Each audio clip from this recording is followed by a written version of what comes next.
Okay, this practice question says, given that 3 copper oxides react with 2 ammonia to yield 3 copper, 3 water, and 1 nitrogen, if 3 grams of copper oxide react with 3 grams of ammonia, which is the limiting reactant, and how many grams of copper would be produced theoretically? And finally, it says if we have 1.6 grams of copper that are produced, what is the percent yield? So we have several steps to go here, but anytime we are going to be calculating theoretical yields, we need to use the limiting reactant. And to do that, that means we need to take both reactants,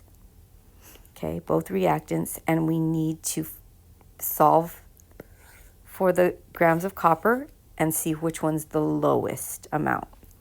Okay, so we're going to start with the 3 grams of copper oxide. 3 grams of copper oxide. And we're going to go all the way to the grams of copper. Okay, so the first step to get there is we're going to cancel out the grams and change it to moles. So that conversion is 1 mole over the molar mass. That's our conversion between grams to moles. Okay, so to do that, I need the molar mass of copper oxide, which I found there, 79.55. And that'll cancel out my grams. And now I have moles of copper oxide. Next, I need to cancel out the copper oxide and convert that to moles of copper. So to do that, I'm going to pull my coefficient, just like I see it here, 3 copper oxides. Okay, so that's pulled out just like that.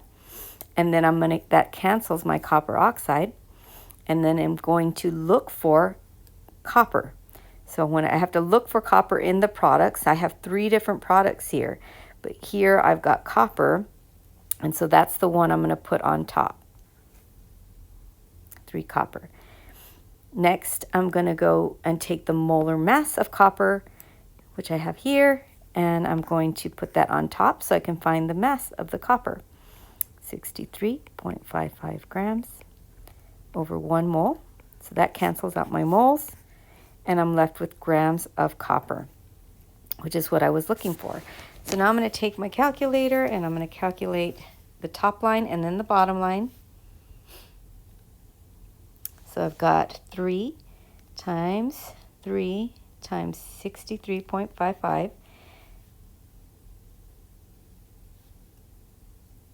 3 times 3 times 63.55. And that gives me 571.95 grams over, we got to multiply the bottom line, everything, the 79 times the 3, 79.55 times 3, and that comes out to 238.65. Now I got to divide that, top line divided by bottom line, so 571.95 divided by 238.65, and that gave me 2.397 grams of copper. All right, and now we're going to go to, so that's the theoretical yield that can be produced from copper oxide. But we need to see and compare which one's the lowest, so we're using the limiting reactant. So now I'm going to switch to the ammonia. Okay, so I'm going to look at my grams of ammonia. I've got 3 grams of ammonia. And I'm going to start with that. 3 grams of NH3. I'm going to cancel out the grams. So to do that, I need my molar mass. And that's 17.04 grams. 1 mole on top. I cancel my grams. Now I'm at moles of ammonia. I want to cancel out ammonia. I got to pull it just as I see it from that balanced chemical equation. So 2NH3.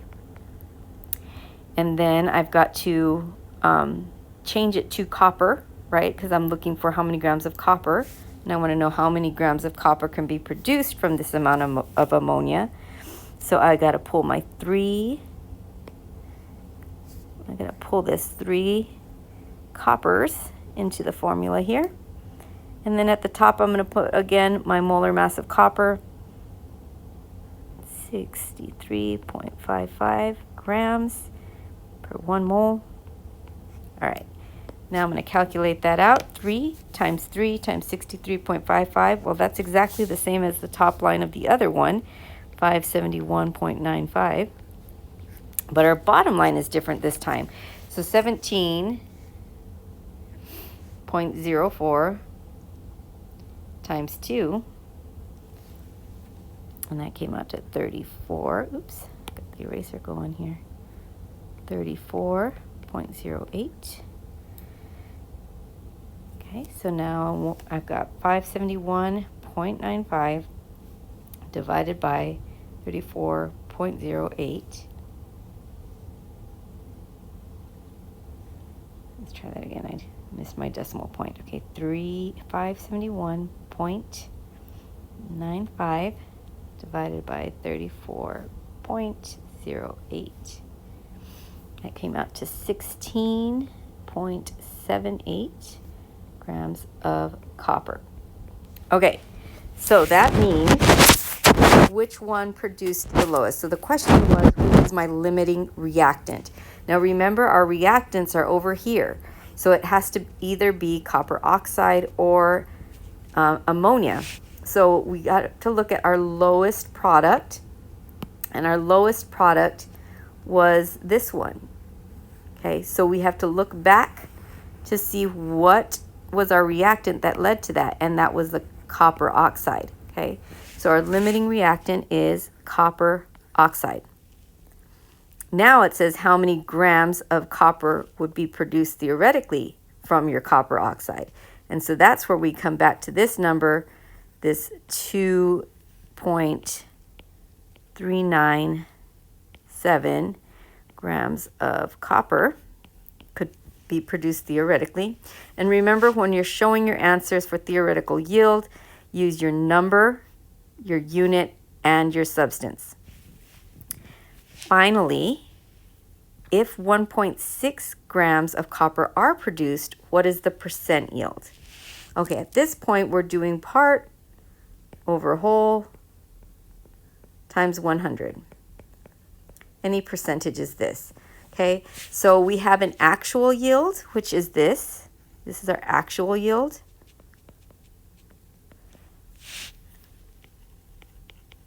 And we have our theoretical yield. So our actual yield is our part, and our theoretical is our whole. So we're going to go 1.6 over 2. Let's go ahead and round that to 2.4 times 100. So 1.6 divided by 2.4 times 100.